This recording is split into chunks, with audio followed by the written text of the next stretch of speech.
Alright, so this weekend my goal is to fit up diesel heater. We just bought one of the cheap kits off eBay. Chinese diesel heater they call them. So yeah, I'm gonna give this a crack. We've only got 3 weeks till we go to Uluru, so it would be definitely handy to have this, seeing the temperatures. I think they're ranging from like 11 through the day to pretty low at night, like 2, 4, 5 degrees type thing. So yeah, definitely be a good thing to have just in case we need it. So I'm gonna get stuck into it and I'll show you a few things along the way. Might not be so much as an install video, but I might as well document it, and might help some people out there that are doing the same sort of thing. So let's do it. Yeah, a bit of a rundown. This is your intake. This is your that's your air intake for inside the van. This is your air intake for the motor, and this is the exhaust side. And then this is the out. So this is where all the hot air is going to come out this end. So all I've done is, I know there's a rail just here where that mark is. So that rail runs all the way through here. There's another one. It's 750 off the door, which is where I measured from. It runs up here somewhere. So in this corner here, there's virtually nothing underneath. So I'm going to drill a little pilot hole somewhere here and just double check that there's good clearance around it. So there's the pilot hole. As you can see, it's well enough away from all the steel and everything, no pipes near it. So I know I can go ahead and turn that into a 100mm hole. So what we're installing is some of these. These are just metal downpipe brackets from Bunnings. They're 100mm round, and these are just gonna allow us to get a nice clean finish inside and out of the van. Alright, so we have a hole, rough hole drilled. This is going to go on there. That virtually drops down to just the underside of the floor, so you can either silicone around that, or what I've done is bought a second one so that I can make them interlock. And I'll chop them up now, fit them off. So yeah, all I did was I bought 2 of these, and let's see if I can do this one-handed, but virtually I'm going to slide this through the top here, and the bottom, well, I'll push up from underneath, and it should sandwich together nice and neat. So I'm going to silicone here and on this one, squeeze them together like a sandwich and like a sandwich. And yeah, that should seal up that hole. It'll stop stuff getting into your insulation. So this van's got a same insulated panels as like the walls and the roof and that. So we've got this sort of foam in here, which I didn't really want. If you just seal it from the top, all this will be exposed, because all they give you in these cheap kits is a plate. So if you picture your exhaust and your intake going out of there, all this is exposed to the elements. You know, you'll soon get dust, water and stuff in there if you're on the wrong type of road. So yeah, this should seal everything up nicely, and I'll give you a look at that when I'm done. Alright, so I don't usually toot my own horn, which is a total lie, but that has worked out absolutely perfect. They're pressed together nice and tight, sealed from the bottom.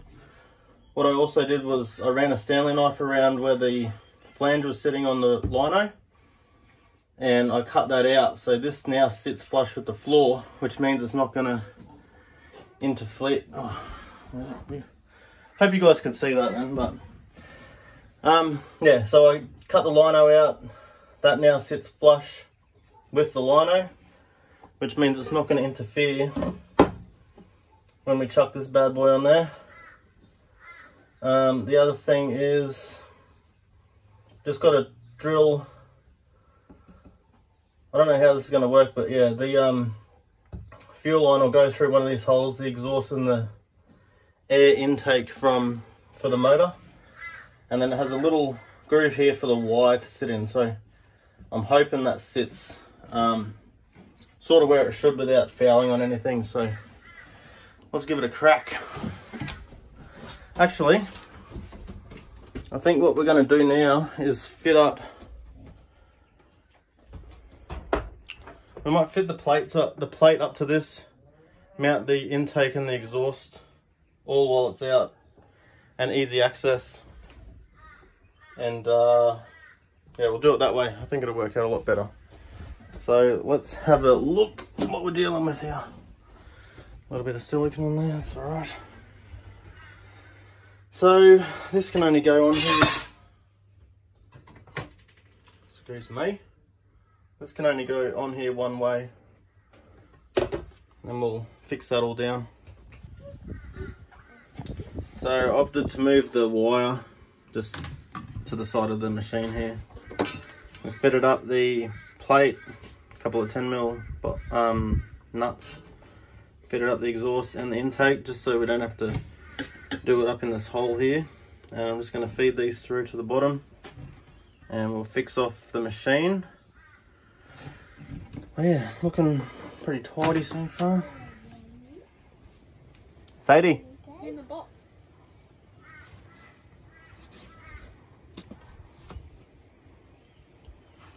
In the box.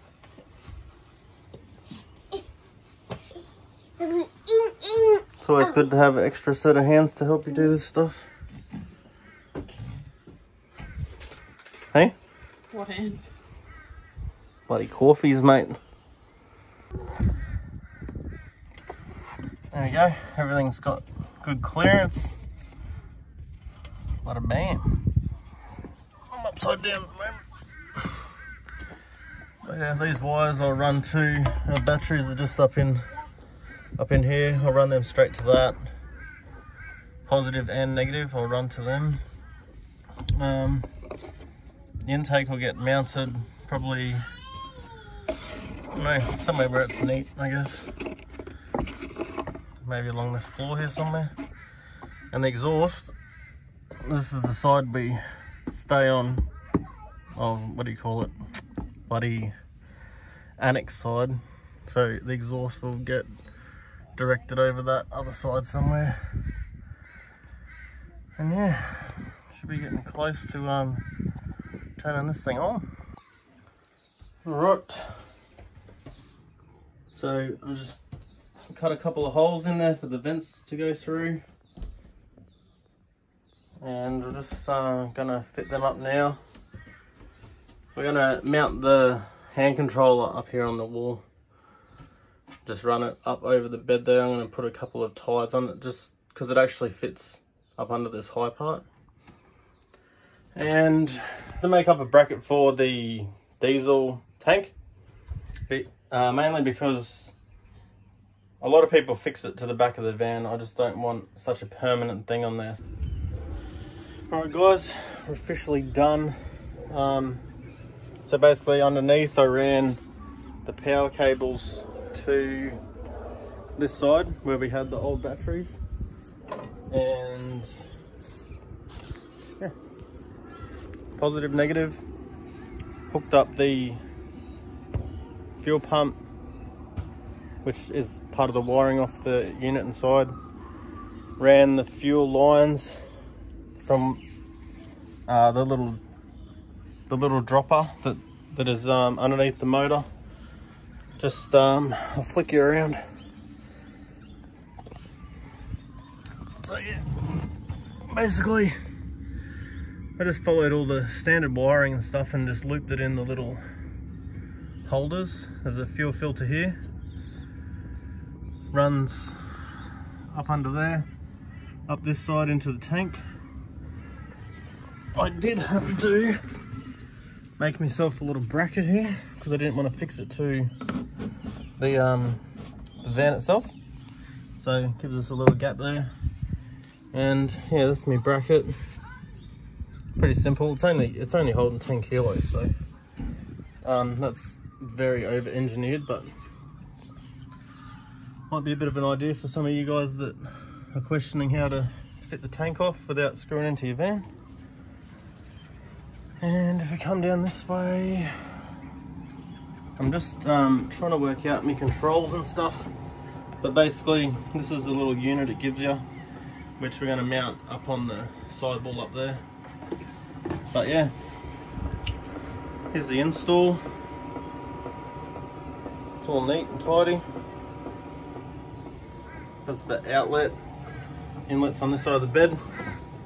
And yeah, that's whew, nice and warm. That's nice warm air coming out of there. So yeah, I'm not sure how this thing works yet. I've got to go through. But basically, you know, it's a pretty nice looking screen for a cheap Chinese one. So yeah, I'm a bit of a tool nut. I do like buying new shiny stuff. And I saw this kit at Bunnings.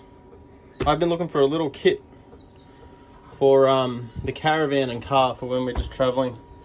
Now this was on sale at Bunnings for $300, which some might think it's expensive, but this kit actually has, I would say, very close to everything you would need for a little tidy toolkit for the road.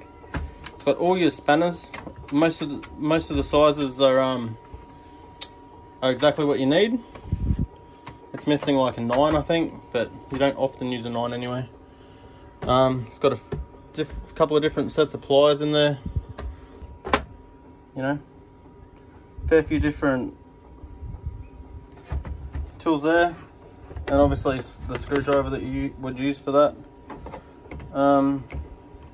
But yeah, as far as I'm concerned, like, I had a look at the kit on the back of the box, and this will cover most things you'll come across, right down to like Stanley knives. And I think the only thing that I'll add in, yeah, sorry about that, I had a mind blank. So yeah, basically I've got a 1/2-inch drive for my drill, which has basically got one of these like hex head quick clip ends on it. So yeah, I think I'll add that to the kit, and that will pretty much cover everything. You'd only ever use that on your rattle gun with that thing if you've already like cracked a heap of nuts or whatever, and you just want to buzz them off. That's all I've ever used it for. But yeah, it is handy. It does have a 1/2-inch with a sort of like a bit that goes in your rattle gun. Apart from that, sneaky peek of what's coming up there. Got an episode this week. But yeah, as far as I'm concerned, it's I don't know if you can hear that. I'll put you down here. Tick, tick, tick. Yeah, they have said the fuel pumps are sort of noisy on these things. There's a few little hacks that you can do to quiet them down, so I'll probably give that a crack this week. And she's almost ready for its big trip, first big trip, and I'm pretty pumped about it, eh? So I'll take you guys along for the ride, obviously. Oh yeah, that's it from me today. Little install, little update of what we're up to, and we're done. See you around.